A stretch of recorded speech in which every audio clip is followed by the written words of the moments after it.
दूर एक जंगल में गर्मियों का मौसम था। ज्यादा गर्मी पड़ने की वजह से सब पक्षी बहुत परेशान थे और बहुत दिनों से बारिश भी नहीं हुई थी। इस जंगल में टूनी नाम की चिड़िया अपने पति और बूढ़ी सास के साथ रहती थी। एक दिन टूनी चिड़िया बहुत खुश थी क्योंकि बहुत समय बाद उसने एक अंडा दिया था। बहू, मेरी बात कान खोल के सुन लो। अगर बच्चा तुम्हारी तरह हुआ तो मैं तुझे घर से निकाल दूंगी, क्योंकि मैं नहीं चाहती कि मेरे परिवार में कोई तुम्हारे जैसा काला बच्चा पैदा हो। माँ जी, ये आप क्या कह रही हो? ये सब पक्षियों के बस की बात थोड़ी होती है। जैसा भी बच्चा होगा मैं अपनी जान से भी ज्यादा प्यार दूंगी। मेरे सामने बोलती हो, अब बोलोगी? टूनी चिड़िया का पति और सास टूनी से बहुत नफरत करते थे क्योंकि टूनी का रंग बहुत काला था। टूनी की सास खूबसूरत और घमंडी थी। हर समय टूनी को ताने देती रहती थी कि तुम बहुत काली हो। इसलिए टूनी बहुत परेशान रहती थी। अरे पारो, मैंने तुम्हारी बहू तो कल गौर से देखी। इसको क्या होता जा रहा है? बहुत काली होती जा रही है। तुमने टूनी में क्या देखा था? तुम्हारा बेटा तो बहुत पढ़ा लिखा और खूबसूरत था। बस बहन, आपको मैं क्या बताऊं, ये टूनी बहुत खूबसूरत हुआ करती थी जब मैंने अपने बेटे का रिश्ता किया था। प्लीज चील आंटी, आप मेरे साथ ऐसा मत करो, मुझे माफ कर दो प्लीज चील आंटी, प्लीज।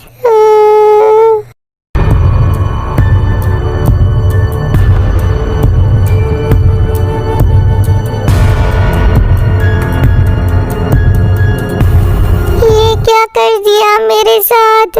तुम बहुत बुरी हो, बहुत बुरी हो। तुमने अच्छा नहीं किया मेरे साथ। पारो, तुम्हारी बहू की स्टोरी सुनकर बहुत दुख हुआ।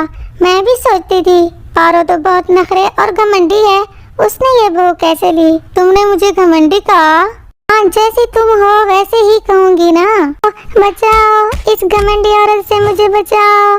कोई है, बचाओ। गौरी कवि जब अपनी सास की आवाज सुनती है तो भाग के आ जाती है और अपनी सास को लेकर घर चली जाती है। कालू, ये जो टूनी चिड़िया है ना, ये पहले बहुत खूबसूरत होती थी। चील ने इस पे काला तेल डाल दिया था, फिर ये ऐसे काली हो गई थी। हा हा हा हा हा हा हा, फिर तो अच्छा हुआ हमारे जैसे हो गई। हा हा हा हा। कालू जी, किसी पे हंसते नहीं है, ये बहुत बुरी आदत होती है। अच्छा, तुम तो मैं कहता हूँ हंसती नहीं हो किसी पे। बचाओ, बचाओ, मेरे जग्गू बेटे को कोई बचाओ। कोई है? ऐसे ही टूनी चिड़िया आकर जग्गू को बचा लेती है। बहन, तुम्हारा बहुत शुक्रिया। अगर आज तुम ना आती तो मेरा जग्गू इस दुनिया से जा चुका होता। मैं तो आपको काली समझती थी, बहुत नफरत करती थी, लेकिन आज पता चला कि तुम बहुत अच्छी हो और नेक दिल की हो। हाँ आंटी, आप बहुत अच्छी हैं। अगर आज आप न मुझे बचाती तो मैं मम्मा से हमेशा के लिए दूर हो जाता। गौरी बहन, कोई बात नहीं, अब मेरे जग्गू का खास ख्याल रखिएगा। गौरी कवि अपने बेटे जग्गू को लेकर घर चली जाती है। तुम कौन हो? क्या तुम मेरे साथ दोस्ती करोगी? जैसे तुमने मदद की मैं देख रही थी। तुम मुझे बहुत अच्छी लगी हो। और तुम्हारा नाम क्या है? मेरा नाम टूनी चिड़िया है और मुझसे कोई भी दोस्ती नहीं करता क्योंकि मेरा रंग काला है। क्या वाकई तुम मेरे साथ दोस्ती करना चाहती हो? मेरा नाम भी टूनी मछली है। हाँ, मैं वाकई ही तुमसे दोस्ती करना चाहती हूँ। क्या तुम मेरे साथ दोस्ती करोगी? हाँ टूनी मछली, मैं भी आपसे दोस्ती करूँगी। तुम भी मुझे बहुत अच्छी लगी हो। पापा, आज टूनी आंटी ना आती तो आज मैं आपके साथ ना होता। हाँ कालू, जग्गू सही कह रहा है। आज टूनी ना आती तो आज मेरा जग्गू बेटा मेरे साथ ना होता। गौरी, उस बिचारी पे मैं कल हंस रहा था। एक दिन टूनी चिड़िया के अंडे में से एक काले परों वाली टूनी जैसी बेटी पैदा हुई। टूनी बहुत खुश थी, लेकिन उसकी सास को ये बात बिल्कुल पसंद न आई। उसने गुस्से में आकर कहा, देखो टूनी, मैंने पहले भी तुम्हें कहा था, अगर तुम्हारे अंडे में से काला बच्चा पैदा हुआ तो मैं तुम्हें घर से निकाल दूंगी। रानो ने बहुत समझाने की कोशिश की कि रंग रूप से कोई फर्क नहीं पड़ता, दिल की खूबसूरती अहम होती है, लेकिन उसकी सास ने एक ना सुनी। सास ने रानो को घर से निकालने का हुक्म दे दिया। टूनी चिड़िया अपने बच्चे को लेकर एक टहनी पे आ बैठती है और सोच रही होती है कि कहाँ जाऊँ। फिर अचानक वहाँ बारिश शुरू हो जाती है और ऊपर एक टहनी गिरती है सीधा टूनी की बेटी गुड़िया पर। वो वहाँ मर जाती है। टूनी चिड़िया को जो आज दुख मिला था वो दुनिया का सबसे बड़ा दुख था। वो अपनी बेटी को लिए जोर जोर से रो रही थी। फिर वहाँ कबूतर आ जाता है। चिड़िया बहन, मुझे देखकर बहुत दुख हो रहा है, सब्र करें, ऊपर वाला और बचा देगा। टूनी चिड़िया बहुत रोने लग जाती है और अपनी स्टोरी सुनाती है। कबूतर भैया को तरस आ जाता है और अपने घर ले जाता है। टूनी, आपकी कहानी सुनकर मुझे तो बहुत अफसोस लग रहा है। आपकी सास ने आपके साथ बहुत बुरा किया। सब कुछ तो ऊपर वाले के हाथ में होता है ना। आप परेशान मत हो, आपको ऊपर वाला अच्छा सिला देगा। टूनी बहन, जो भी चीज़ आपको ज़रूरत हो तो मेरी पत्नी लूसी को बताइएगा, वो आपको हर चीज़ देगी। ठीक है कबूतर भैया, मुझे जो भी चीज़ ज़रूरत हुई तो मैं लूसी कबूतरी को कहूँगी। पति जब ऑफिस से घर आता है तो अपनी माँ से पूछता है कि रानो कहाँ है, तो वो सारी कहानी बताती है। फिर चिड़ा कहता है, माँ जी आपने रानो के साथ बहुत गलत किया, ऐसा नहीं करना चाहिए था।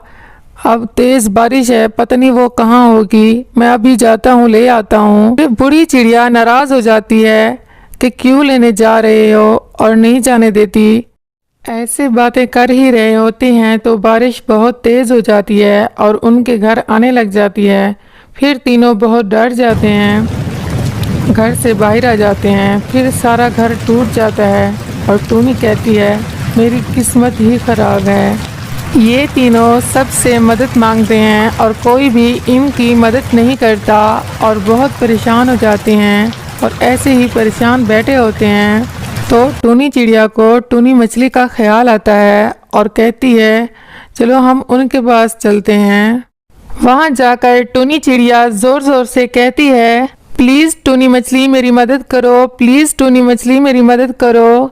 फिर टूनी वहाँ आ जाती है। टूनी चिड़िया अपनी सारी कहानी बताती है और कहती है, क्या आप मेरी मदद कर सकती हैं? हाँ टूनी, मैं आपकी मदद कर सकती हूँ। ये बीज है, ये तुम खा लो, देखना फिर क्या होता है। टूनी डरने लग जाती है कि अगर इसको खाऊं तो कुछ हो ना जाए। फिर वो खा लेती है। ऐसे ही जब खाती है तो टूनी पहले जैसे बहुत खूबसूरत हो जाती है। टूनी अपने आप को देखकर बहुत खुश हो जाती है।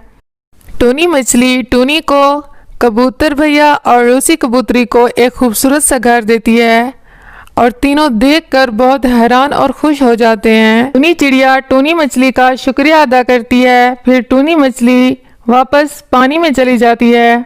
वहाँ पे टूनी का पति और बूढ़ी चिड़िया आ जाते हैं। ये सब देखकर दोनों बहुत हैरान हो जाते हैं। बूढ़ी चिड़िया माफ़ी मांगने लग जाती है और चिड़ा भी। टूनी बहुत रोने लग जाती है और बताती है कि मेरी बेटी दुनिया में नहीं रही।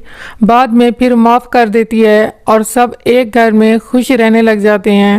ऐसी ही कहानियाँ देखने के लिए हमारे चैनल को सब्सक्राइब करें और लाल बटन प्रेस करना ना भूलें।